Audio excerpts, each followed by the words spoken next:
अजीब खौफ मुसल्लत था कल हवेली पर, हवा चराग जलाती रही हथेली पर। सुनेगा कौन मगर एहतजाज खुशबू का, कि सांप जहर छिड़कता रहा चंबेली पर। शबे फिराक मेरी आंख को थकन से बचा, शबे फराक मेरी आंख को थकन से बचा। कि नींद वार ना कर दे तेरी सहेली पर।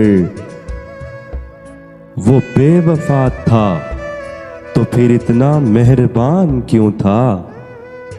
वो बेवफा था तो फिर इतना मेहरबान क्यों था। बिछड़ के उससे मैं सोचूं इसी पहेली पर।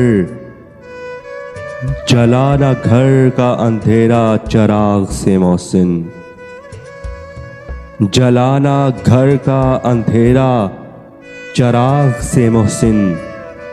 सितम न कर मेरी जान अपने यार बेली पर। सितम न कर मेरी जान अपने यार बेली पर।